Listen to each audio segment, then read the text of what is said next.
Tom here, FlipAnything USA. Monday morning. Thought this morning I'd talk about just a couple motivational stories.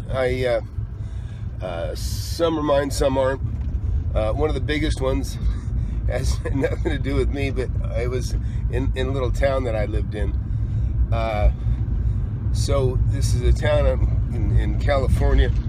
Lived in. There was farming community, and I was probably about 20 when I heard this story.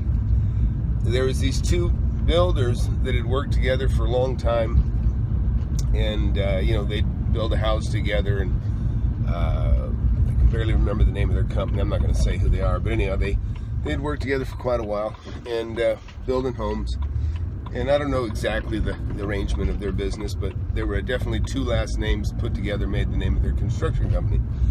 Well, one of them was in a coffee shop that I used to go to, and while he was in that coffee shop, he overhears two farmers talking about this other farmer that had died, and that this farmer's property was was for sale, and that there was going to be a realtor out at the house Sunday, that coming Sunday.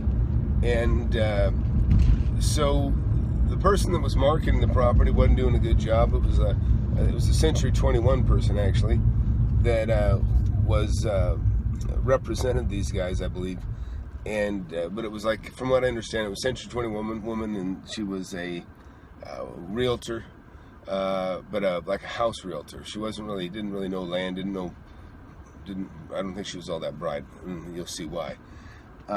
Anyways, this is a long time ago, but so he listens, overhears these farmers, and I think maybe he went over and talked to them and said, so hey, where exactly?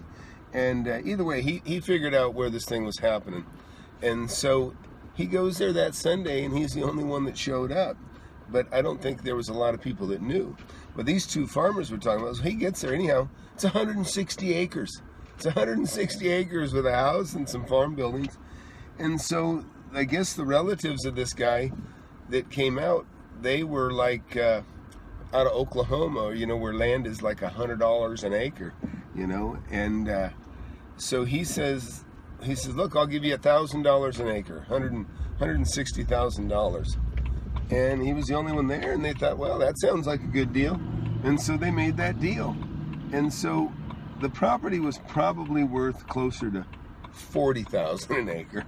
But anyways, he got it, and the relatives, which just kind of goes to this thing I talk about, when people inherit property, they don't appreciate it, and almost always they sell it too cheap. And I'm actually a little bit worried about my own property being gifted away, or not seeing its full value of sale when I'd pass on. But anyhow, back to the story.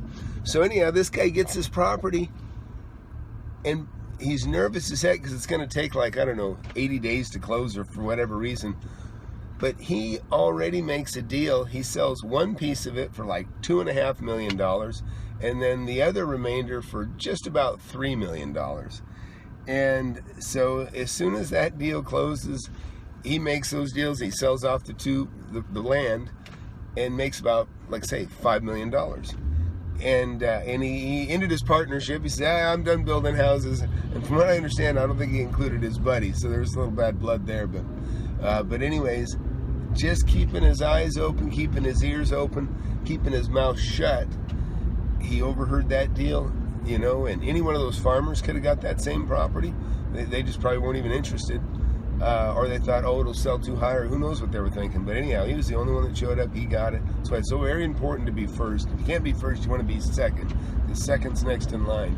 But anyways, so that was a story that I never forgot, because that was $5 million, and for a relatively small purchase. Anyways, and then after that, my understanding is he went to Oregon. I think it was Oregon. And he bought 10,000 acres of logging property or something for a couple $1 million. And I may have the numbers all wrong on this. Maybe it was $1 million or $2 million. But anyhow, I guess he bought another couple parcels, and then almost immediately after that, somebody gave him $1 million more than he paid for one to log it. And then they gave him another parcel that they'd already logged, they already cut down, and he got that at a deal. Well, he ended up turning both of those and making a few million more. So, you just don't know. But that's what's so fun about being an investor, is looking. You really don't know. I think I've proven it out that it can be relatively good your whole life, but man, to have a couple of big ones like that, I mean, wow, that's really unusual. But so that's it. I think I'll end it there. I'm getting to my coffee shop, but I got my new studios done. They had to put in carpet today or Friday. I didn't see it, but that should be done. We're having some sound issues with echoing and all, but should be able to do a pretty cool green screen background. And I'll try to get more into contracts and a little more kind of classroom type approach, because I haven't done much of that. But anyways, that's it for now. Flip Anything USA. Please subscribe. Please pass it on to your friends and family. And not necessarily to your neighbor, because you don't necessarily need your neighbor competing with you. But that's it, and we'll talk later. Bye.